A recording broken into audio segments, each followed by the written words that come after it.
हमारे देश भारत में आध्यात्मिकता, धार्मिक आस्था एवं पवित्र स्थलों के अनेक केंद्र स्थित हैं।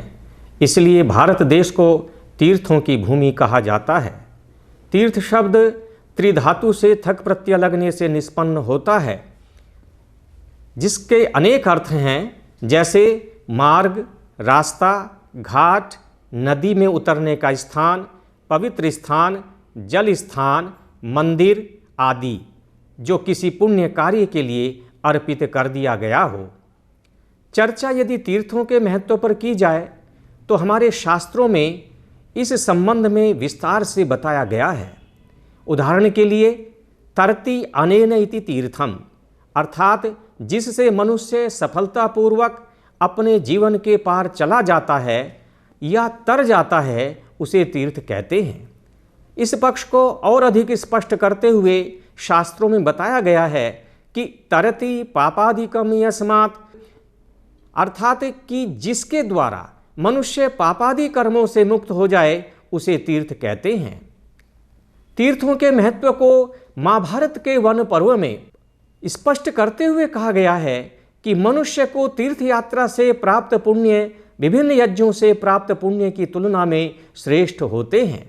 श्री स्कंद पुराण में कहा गया है कि पुनीत स्थान अर्थात तीर्थ मन की शुद्धि के साधन हैं, अर्थात इनसे व्यक्ति पाप कर्मों की ओर उन्मुख नहीं होता। तीर्थाटन के महत्व को विष्णु धर्मोत्तर पुराण में बहुत सुंदरता से व्यक्त करते हुए कहा गया है कि जब तीर्थ यात्रा की जाती है तो पापी के पाप कटते हैं, सज्जन की धर्म वृद्धि होती है तथा सभी वर्णों एवं आश्रमों के लोगों को तीर्थ फल प्राप्त होता है। तीर्थों को इतना विशाल महत्व होने के बाद भी वर्तमान परिदृश्य हमें चिंतित करता है। आप सभी ने भी ऐसा अनुभव किया होगा कि विगत कुछ दशकों से भारतीय समाज का एक बहुत बड़ा वर्ग अपनी गौरवशाली संस्कृति एवं इतिहास के प्रति उदासीन होता जा रहा है। तीर्थ स्थलों की स्थापना की प्रासंगिकता, उद्देश्य एवं तीर्थाटन की विधि से समाज की अनभिज्ञता इसे और अधिक चिंतनीय बना रही है। स्थिति अधिक कष्टकारी तब हो जाती है जब जनमानस इस अनभिज्ञता को सार्वजनिक रूप में दंभ के साथ में प्रदर्शित कर गौरव की अनुभूति करता है। यह भी देखा गया है कि अनेक बार व्यक्ति इन पवित्र आध्यात्मिक स्थलों की शुचिता को भंग करने में भी संकोच नहीं करता है। प्रथम दृष्टया व्यक्ति की यह अनभिज्ञता उस पवित्र तीर्थ स्थल की गरिमा को प्रभावित करती हुई दिखाई देती है, परंतु उत्तराखंड संस्कृत विश्वविद्यालय का यह अभिमत है कि व्यक्ति के इस अमर्यादित व्यवहार का दुष्प्रभाव केवल इस तीर्थ या राज्य विशेष की गरिमा पर ही आघात नहीं करता, अपितु इससे अंतर्राष्ट्रीय स्तर पर संपूर्ण देश की सांस्कृतिक छवि, कल्चरल इमेज धूमिल होती है। जैसा कि हमने अभी चर्चा की कि तीर्थाटन से मनुष्य के पाप कटते हैं, इसलिए तीर्थाटन के प्रति समाज में इतनी श्रद्धा एवं समर्पण का भाव निहित है। परंतु क्या हो यदि तीर्थ यात्री से जाने अनजाने तीर्थ की मर्यादा भंग हो जाए? हम आपको बताना चाहेंगे कि हमारे शास्त्रों में इस त्रुटि को अपराध तुल्य माना गया है। श्री स्कंद पुराण में वर्णित है कि अन्य देश कृतम पापम अस्मिन् क्षेत्रे विनश्यति, अस्मिन् तीर्थे कृतम पापम वज्रलेपो भविष्यति, अर्थात किसी अन्य स्थल पर किए गए पाप को तीर्थ स्थल पर धोया जा सकता है, परंतु हम यह कदापि न भूलें कि तीर्थ स्थल पर किए गए अनुचित कर्म एवं उनसे अर्जित पाप अकाट्य अर्थात सीमेंटेड अर्थात वज्रलेप हो जाते हैं। ऐसा भी दृष्टिगत होता है कि समाज में ऐसे अनेक व्यक्ति एवं परिवार हैं जो कि मर्यादित एवं शास्त्र सम्मत तीर्थाटन करना तो चाहते हैं, परंतु तीर्थाटन की नियमावली कोड ऑफ कंडक्ट सहज एवं बोधगम्य रूप में उपलब्ध न होने के कारण अज्ञानतावश वे तीर्थ की मर्यादा के विरुद्ध आचरण कर जाते हैं। इसके पीछे कारण यह है कि व्यक्ति तीर्थाटन एवं पर्यटन, पिलग्रिमेज और टूरिज्म के मध्य भेद से अनभिज्ञ है। ऐसी स्थिति में यह आवश्यक हो जाता है कि तीर्थाटन एवं पर्यटन के मध्य शास्त्र सम्मत विभेद एवं संबंधित आचार संहिता का निर्माण किया जाए, जिसके क्रियान्वयन से तीर्थ स्थलों की मर्यादा भी बनी रहे तथा तीर्थयात्री को मनोवांछित अभीष्ट इच्छित फल की भी प्राप्ति हो सके। इस उद्देश्य की पूर्ति हेतु उत्तराखंड संस्कृत विश्वविद्यालय के द्वारा यह दायित्व अनुभूति के आधार पर तीर्थाटन संबंधित आचार संहिता आपके साथ साझा करने का प्रयास किया जा रहा है। कोड ऑफ कंडक्ट फॉर तीर्थाटन अर्थात तीर्थाटन के संबंध में आचरण संहिता क्या है, इसमें चर्चा करते हैं इस पर, और तीर्थाटन के समय क्या किया जाए, क्या करें, डूज क्या हैं, डोंट्स क्या हैं। तो सबसे पहले इसमें से मैं आपको डूज के विषय में बताना चाहूँगा, जो कि 11 प्रकार के हैं। 11 डूज हैं, करणीय कर्तव्य हैं 11।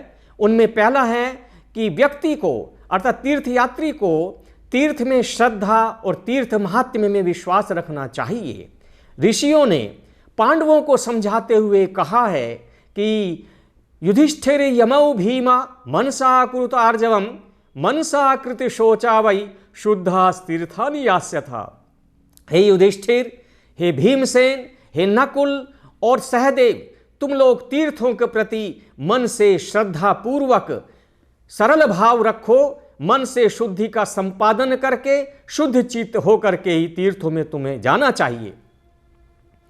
दूसरा डूज है कि अपना मन एवं इंद्रियों पर संयम रखना चाहिए। श्री स्कंद पुराण में कहा है कि यस्य हस्तौ च पादौ च मनश्चैव सुसंयतम विद्या तपश्च कीर्तिश्च स तीर्थफलमश्नुते। इसका मतलब यह है कि हमको अपने मन और इंद्रियों पर संयम रखना बहुत जरूरी है। यह तीर्थ के लिए करणीय कर्तव्य है। तीसरा डूज है कि तीर्थ में आराध्य देव का ध्यान करते हुए ऋषियों एवं गुरुजनों की ही संगति करनी चाहिए। अब प्रश्न उठता है कि तीर्थ यात्रा किस प्रकार की जाए। हम आपको बताना चाहेंगे कि तीर्थ में पैदल यात्रा को परम तप कहा गया है।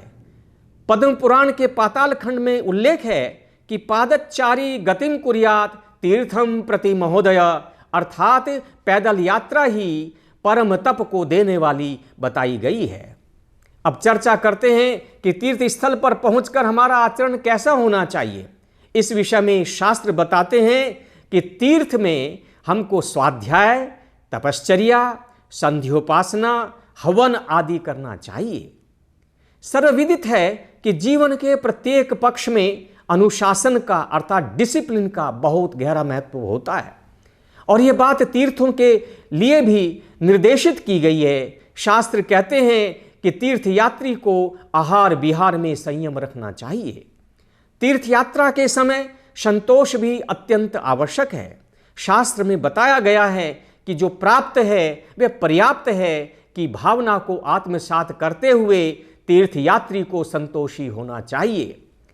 तीर्थ यात्रा में सेल्फ डिपेंड होना चाहिए, अपने कार्यों के लिए स्वावलंबी ही हमको होना चाहिए। यह शास्त्र में विशेष रूप से करणीय बात बताई गई है। तीर्थ में सर्वदा सत्य बोलना चाहिए। सर्वदा हमेशा तीर्थ करते समय हमको सत्य पर ही जोर देना चाहिए। यद्यपि सत्य तो जीवन के प्रत्येक पक्ष में आवश्यक है, परंतु तीर्थ यात्रा करते समय तीर्थयात्री को मनसा वाचा कर्मणा सत्य का ही आचरण करना चाहिए।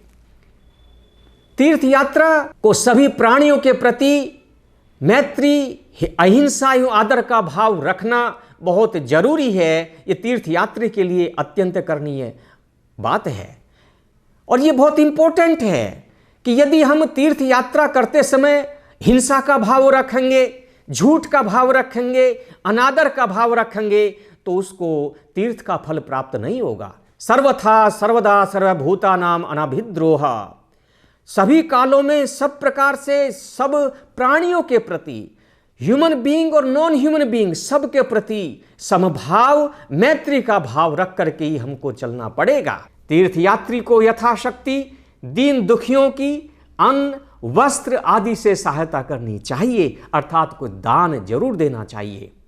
ये तो अब तक हमने डूज के विषय में आपके सामने चर्चा की है। अब चर्चा करते हैं कि क्या न करें। डोंट्स क्या हैं, आकर्षणीय बातें क्या हैं, इस पर हम आपके समक्ष विचार करेंगे। शास्त्रों के अनुसार गोवंश तथा अश्ववंश द्वारा की गई तीर्थ यात्रा निष्फल हो जाती है। किसी व्यावसायिक व्यक्ति अर्थात डोली पालकी आदि के माध्यम से तीर्थ यात्रा करने पर तीर्थयात्री को आधा फल प्राप्त होता है। तीर्थ प्रकाश वीर मित्रोदय में कहा गया है कि गोयाने गोवधा प्रोक्ता हययाने च निष्फलम नरयाने तदर्धम स्याद पद्भ्याम तच्चतुर्गुणम।